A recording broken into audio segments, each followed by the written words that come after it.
Last episode against Columbus, I had said that I was going to maybe make this a Canuckly review because if Vegas lost, that would be the 5th straight home loss, and that happened, and the 4th straight loss in general, when they're already in a major slump, and then they go out and completely change my mood by getting Anthony Mantha and Noah Hanifin, who I did not even think we were at all in the market for a defenseman, and we get one, and we get the best one on the market. Because we're the Vegas Golden Knights, and if you have a good player, odds are we've already talked about acquiring him. And that completely changed my mood, and even affected it a little bit tonight, because even though I will always hold to this, that I would rather be wrong predicting a Vegas Golden Knight win than being right about predicting Vegas Golden Knight loss, I had some concerns for tonight because Hanifin and Mantha are both playing significant roles in Vegas's lineup for the first time being a part of this organization, which is a lot to ask for anyone to just jump in and immediately be effective. And wouldn't you know, 2 minutes in, Anthony Mantha for a double minor 4-minute high sticking penalty on Niels Höglander, despite the fact that Adin Hill looked really, really good at first, he faltered. After that first goal went in, that second one by Di Giuseppe should not have gone in at all. He hasn't played well. And I know we had Thompson in a couple of games ago and he didn't look great. He still looked better than the performances that Hill's been giving recently, and I don't understand why we're not splitting the games evenly at this point even, let alone riding the hot hand in Logan Thompson, which I'm using that term lightly because I know it's a very relative and subjective term, because like objectively from their performances and numbers, it's probably about even, but nothing against Adin Hill. Love the dude. He won us the Stanley Cup, 100%. I will stand by that for the rest of my life.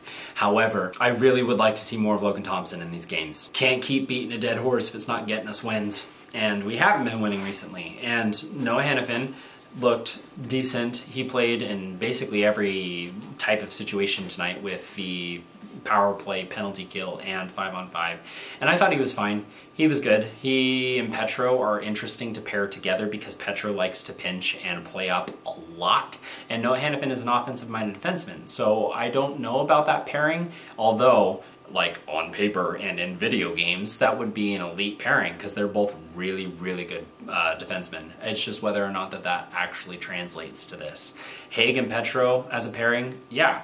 Whitecloud and Hanifin as a pairing, and then McNabb and Theodore. You have one defenseman that is willing to play up a lot in each of those lines, and you're splitting the talent, and I obviously think like ice time and whatever, but I think these players would rather repeat than care about ice time. Because they made those trades, I am a little bit lighter on this, and so it's not going to be a Canuckly review, but the Canucks played a really solid game. There's a reason they're the top of the Pacific Division. There's a reason they haven't slowed down from the beginning of the season when they were off to a hot start, and they just haven't stopped.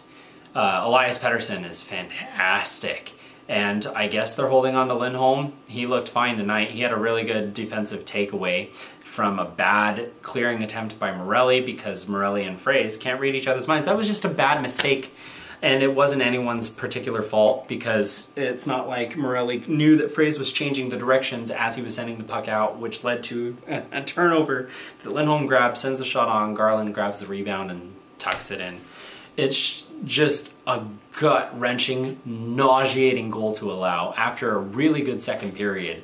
At the end of the period, that completely stopped Vegas's momentum. And they started to pick it back up again in the third at times in certain shifts, but then it would immediately stop. Vancouver would have an opportunity in transition, and it would just go back to neutral and a cardio exercise for most of that third period, which Vancouver's fine with doing because they have a 2-goal lead. Going over the specifics, Amadio is the only one to get one past Demko, and it was kind of fluky too because he sends one on from the point. Why is he on the point? I don't know.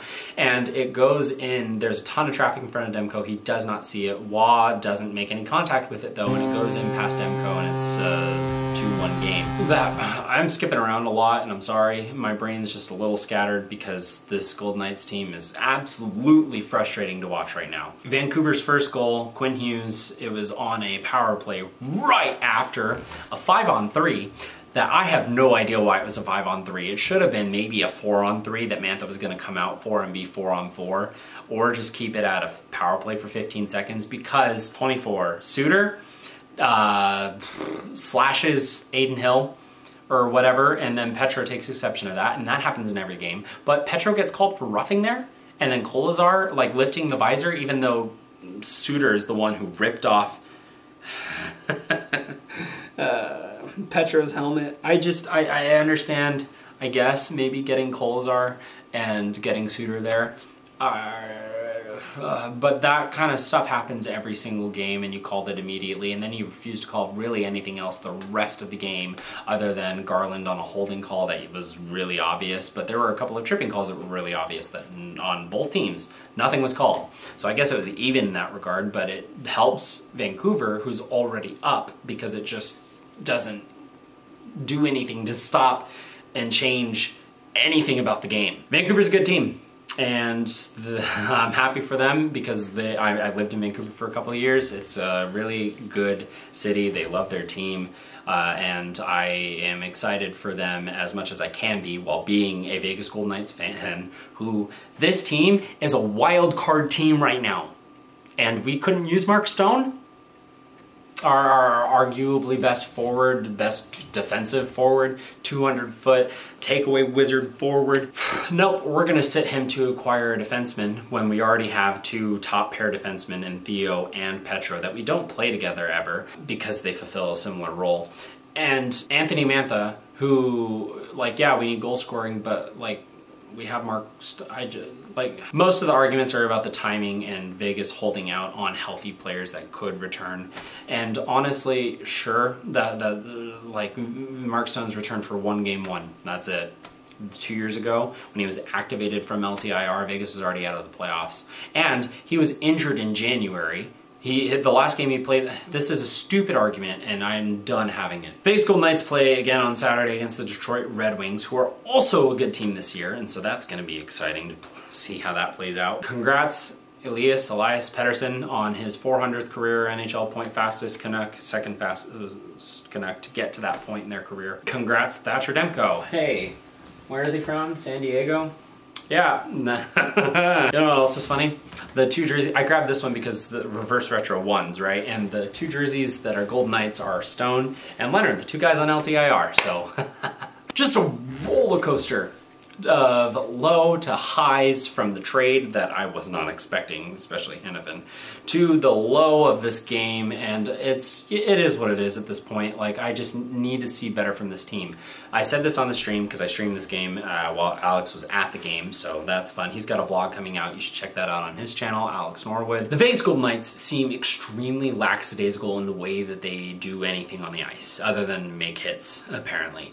What I mean by that is when they're making passes or catching passes or trying to clear the zone, they do it in a way that it just looks effortless, because it kind of is. And I don't know if that's because they already won the Stanley Cup. I don't know if that's because they're trying to conserve energy. But if you look at the other end of the ice, the Canucks, everything that they're doing, passing, catching passes, clearing, and even trying to just dump the puck, is a lot more purposeful and intentional. And they're trying to do it. It looked night and day difference to me.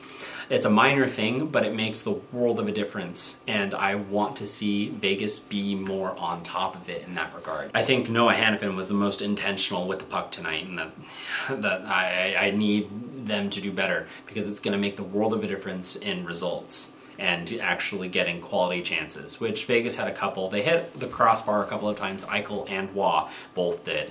But it's just not enough. Thank you, Columbus, for beating Edmonton earlier today, and I was gonna thank Ottawa for beating LA, but apparently LA tied it, so that's just great. Actually, they took the lead and Sens had to come back, so we'll see. But